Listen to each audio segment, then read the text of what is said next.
Hola, ¿qué tal? Bienvenidos a Jaque Mate. Antes de pasar directamente a estos 8 ejercicios, comentaros que lo que os vais a encontrar serán los ejercicios ya resueltos con unos comentarios breves de las partes más destacables de cada ejercicio y al final de cada ejercicio tendréis una panorámica de toda la página que hará más fácil su seguimiento aunque se vea un poquito más pequeño. Vamos a ello. En este primer ejercicio nos piden que estudiemos y hallemos las asíntotas de una gráfica, un ejercicio típico de selectividad, es una función racional y sabemos que las asíntotas verticales se obtienen de los valores que anulan el denominador, pero ojo, había que tener cuidado porque esto hay que confirmarlo siempre, son candidatos a asíntotas verticales, pero había que confirmarlo haciendo el límite cuando x tiende a menos 1 por la izquierda y por la derecha, y aquí vemos que al operar nos sale una indeterminación, se resuelve y nos da 2. Por tanto, no existe la asíntota vertical en x igual a menos 1. Sin embargo, en x igual a 1 haríamos lo mismo y obtenemos lo que tenemos que obtener, más o menos infinito, que es lo que nos debe dar para confirmar que hay una asíntota vertical. La asíntota horizontal, simplemente observando los grados, sabemos que hay asíntota horizontal. ¿Cómo se obtenía? Pues haciendo el límite que vemos aquí y obtenemos que hay una asíntota horizontal en el 1. En el apartado B, para los intervalos de crecimiento y decrecimiento, pues ya sabéis que tenemos que hacer intervalos con los valores que no son del dominio y los que anulan la primera derivada, que los tenemos aquí, ¿de acuerdo? Que coincide con un valor de que no es del dominio. Hacemos los intervalos, sustituimos la primera derivada, etcétera, etcétera, lo que ya sabéis, y no hay más. En este segundo ejercicio, pues nos piden que calculemos A, dándonos una función y diciéndonos que el área limitado por esa función, el eje de abscisa y la recta x igual a vale 1/9. Pues debemos de ver que se trata del área encerrado bajo una curva, Por tanto, lo primero que hacemos es hallar los puntos de corte. ¿Por qué? Porque tenemos que uno de los límites de integración va a ser x igual a A. ¿Pero cuál es el otro límite de integración? Pues los tenemos de ese punto de corte, que es el x igual a 0. Por tanto, ya sabemos que nuestro área es la integral entre 0 y a de la función que me dan igual a 1/9. A partir de ahí también pues realizamos una integral por partes, tenemos mucho cuidado en los cálculos, operamos y no hay mucho más de verdad en este caso que lo que veis en pantalla. Por tanto, pues operamos y llegamos a que la solución final es esa que tenéis ahí, a igual a 1/3.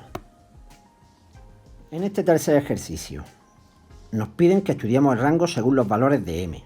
Este es un ejercicio relativamente sencillo porque es muy típico y tampoco tenía una gran particularidad.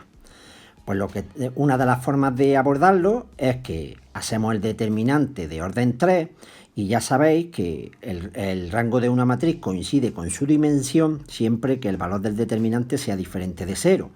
Por tanto, desarrollábamos el determinante, llegábamos a esta expresión, resolvíamos y nos daba m1 y m menos 10 cuartos.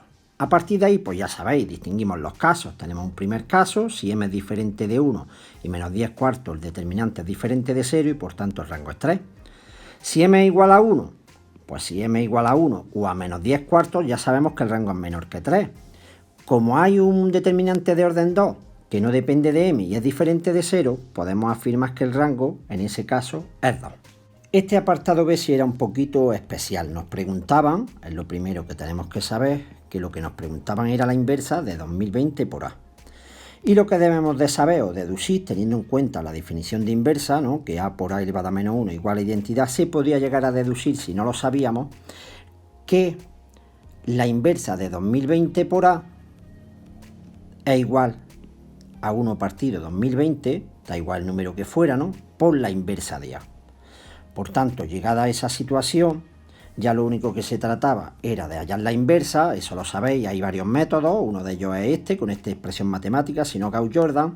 Hallábamos la inversa, que la tenéis aquí hallada, y a partir de ahí pues aplicábamos lo que acabamos de decir y llegábamos a esta solución. Este cuarto ejercicio no tenía ninguna particularidad realmente. Nos pide que estudiemos la posición relativa de ambas rectas. Lo primero es que hallamos un punto y un vector de dirección de cada recta, y lo tenemos aquí. A continuación comprobamos si son paralelas o coincidentes. ¿Cómo se comprobaba eso? Pues comparando los vectores de dirección de ambas, vemos si son proporcionales. ¿Qué es lo que ocurre? Que al establecer esas igualdades, las tenemos aquí, pues tenemos que para una igualdad da A igual a 1 y para otro da A igual a menos 2. Por tanto, como no hay ningún valor común de A, para que se cumpla esa igualdad no son ni paralelas ni coincidentes, valga lo que valga A. Ahora vamos a ver si para qué valor de A se cruzan o se cortan. ¿De acuerdo? Pues nosotros sabemos que para comparar si se cruzan o se cortan, lo hacemos con el vector de R, con el vector de S y un vector formado por un punto de R y un punto de S. Estudiamos el determinante y en función de si nos da 0 o diferente de 0, pues tenemos esos casos que veis ahí. No tenía más. El apartado B nos pedía una recta que pasara por el punto de corte de R y S y que fuera perpendicular a ambas. Por tanto, ¿cuál es la idea en este ejercicio? Hallar el punto de corte. ¿Cómo se halla el punto de corte? Como es un punto en común, esta X tiene que ser igual a esta X y esta Y tiene que ser igual a esta Y. Con ella hago un sistema de ecuaciones y resuelvo alfa y lambda. Y con ese valor de alfa o con ese valor de lambda, introduciéndolo en R o en S, donde me interese, calculo el punto de corte que me daba 1, 2, 1. Con el punto de corte que ya lo tengo y hallando un vector perpendicular a los dos vectores, al de R y al de S, que ya lo sabemos con el producto vectorial, lo tenemos aquí calculado, pues tenemos que la recta que nos pedían era esa, la recta T. Llegado este momento os animo a que os suscribáis al canal ya, que es lo que va dando ánimo y fuerzas para seguir preparando contenido. Seguimos para adelante. En el ejercicio 5, aquí sí teníamos alguna particularidad más, y es que era fundamental saber que me daban este dominio, un intervalo cerrado 0, 2pi, y me pedían los extremos absolutos, no los extremos relativos. Y debemos de saber que el 0 y el 2pi, los extremos de los intervalos cerrados, son candidatos y eso normalmente aparece poco a lo largo del curso y suele ser una dificultad. A partir de ahí, pues lo que hacemos es calcular los extremos relativos. Sabéis que se obtienen de la primera derivada. Aquí tenemos que tener mucho cuidadito. Para simplificar un poquito más, tenemos en cuenta esta expresión de primero bachillerato de trigonometría y llegamos a estas dos soluciones. ¿Por qué dos soluciones? Porque el dominio va de 0 a 2pi y el coseno de x es igual a 1 medio en pi tercios y en 5 pi tercios. Luego tenemos dos soluciones. En total ahora mismo llevamos 4 candidatos. ¿Por qué descartamos 0 y 2pi? Los descartamos a 0 y 2pi porque, como vais a ver ahora aquí más abajo, f de 0 es igual a 0 y f de 2pi es igual a 0. Luego, ¿cuáles son los absolutos? Aquellos que tienen una coordenada de y más grande o mucho más chica. Por tanto, son los máximos y mínimos absolutos, son estos que tenemos aquí. ¿De acuerdo? Echadle un vistazo detenidamente y lo comprenderéis. En el apartado B, en principio, no tiene ninguna historia. Tenemos que nos piden la recta tangente, la recta normal, en un punto de abscisa y que igual a pi tercios. Es sabernos las dos expresiones matemáticas que tenemos. A partir de ahí, calculamos f de pi tercios y f' de pi tercios. ¿Cómo? Sustituyendo pi tercios en cada una de esas expresiones. De modo que llegamos a esta expresión. Operando, teniendo mucho cuidadito, obtenemos por un lado esta expresión y por otro lado aquí había que tener cuidado en la recta normal porque, claro, si f de' de pi tercios da 0, menos 1 partido 0 no existe. Y entonces tenemos que llegar a que la recta normal era esta que tenéis ahí. En el ejercicio número 6 nos dan una función racional y que intentamos, nos piden en el apartado A su integral, su primitiva, ¿no? Y por tanto lo que vamos a hacer es, la vamos a abordar como una función de tipo racional, que estáis viendo aquí, que debido a que siempre que el grado del numerador es mayor o igual que el del denominador, se procede de esa forma que acabo de remarcar. Hacemos la división, a partir de ahí nos sale una integral inmediata, que es la integral de 3, y esta integral que vuelve a ser de tipo racional. Factorizamos el denominador, que en realidad ya lo teníamos del enunciado, que es este de aquí, y ya pues distinguimos las componentes. Como hay dos factores en el denominador, pues distinguimos A y distinguimos B. A partir de aquí no es nada especial, debemos saber proceder y llegamos a que la segunda integral racional, ¿no?, esta que teníamos aquí, pues se convierte en la suma de dos integrales inmediatas, una de tipo logarítmico y otra de tipo potencial. Y llegamos por último a esto que tenemos en pantalla. El apartado B pues nos pide la primitiva cuando diciéndonos que pasa por el punto 3,5, o sea, cuando la x vale 3, la y vale 5. Luego, ¿qué es lo que hacemos? Pues que cuando la x vale 3, la y vale 5, pues donde pone x ponemos 3, igualamos a 5, operamos con mucho cuidado y nos sale que c vale 12. Por tanto, la primitiva que me piden es la que yo tenía anteriormente, pero donde pone c, pues pongo más 12. ¿De acuerdo?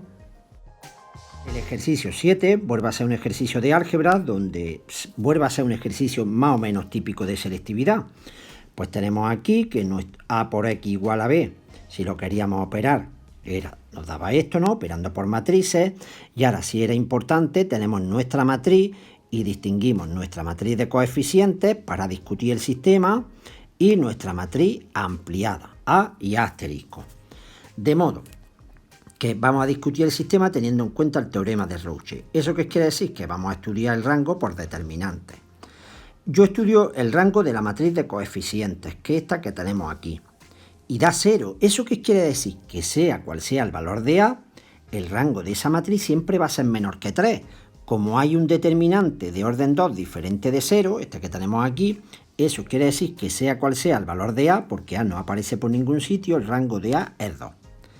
Ahora tenemos que estudiar el rango de asterisco. Quitamos una columna de los coeficientes y metemos la de los términos independientes, esta de aquí. Me sale esta ecuación, igualamos, despejamos y vemos que A vale 0. Y entonces ya distinguimos estos dos casos, si A diferente de 0, si A es igual a 0. En el apartado B me piden que para A igual a 0 resuelva el sistema y que vea si es posible una solución en la que I más Z igual a 4. Pues resolvemos el sistema por Gauss, ¿vale? Lo tenemos aquí he aplicado Gauss, sabemos que tenemos que hacer 0 debajo de la diagonal principal, hago 0 debajo de la diagonal principal y vemos que como debe ser coherente con el apartado A, me sale un sistema compatible indeterminado, llamo a z lambda y despejo el resto de incógnitas en función de lo que vale z, y vale 0, z menos lambda. Como veo que si hay un valor de lambda, o sea, para lambda igual a 4, y más z vale 4, pues digo que sí es posible lo que me preguntaban. Y para terminar, en el ejercicio 8 me dan un punto y una recta, y en el apartado A me piden la ecuación del plano que pasa por A y es perpendicular a R. Muy sencillo. Apoyándonos en el dibujo, sabemos que el plano que me piden, su vector normal, que es este, ¿verdad?, es proporcional al vector de dirección de mi recta. Por tanto, como el vector normal y el de la recta son el mismo, lo que tenemos es que hallar nuestra recta R, la hallamos en forma paramétrica para que sea más fácil obtener nuestro vector de dirección, que es el menos 3, 3, 1, y ese será el vector normal de mi plano. Por tanto, como ya sabemos el vector normal del plano, la ecuación sería esta, más D. Como tenemos que debe contener al punto A, obtenemos D, y ya tenemos la ecuación que me pedían del plano, perpendicular a R. En el apartado B me piden la ecuación del plano que pasa por A y que contiene a R. Pues esta situación que tenemos aquí en el dibujo contiene a R y contiene a A. Por tanto, ¿qué es lo que yo necesito para ese plano? Pues necesito un punto, lo tenemos, A. Un vector, necesitamos dos vectores, uno de ellos, el de vector de dirección de R, y otro vector de donde los teníamos, pues del punto que une un punto de la recta que he llamado P y el punto A. Por tanto, serían estos tres que tenemos aquí, los dos vectores que tenemos ahí, VR, PA y P, y ahora para hallar la ecuación del plano en su forma general, recordad que era X y Z menos el punto, esto que tenemos aquí, y debajo los dos vectores de dirección, da igual en qué orden, lo único que cambiará es los signos, ya lo sabéis. Operando con mucho cuidado, llegamos a esa ecuación del plano. Y esto sería todo. Si no habéis suscrito y lo habéis dejado para el final, os animo a que lo hagáis haciendo clic en el logo que aparece en pantalla y que podéis seguirnos también en Instagram, donde aparecen contenidos matemáticos, curiosidades y contenidos de humor. Pues venga, lo dicho, nos vemos en una próxima sesión. ¡Chao!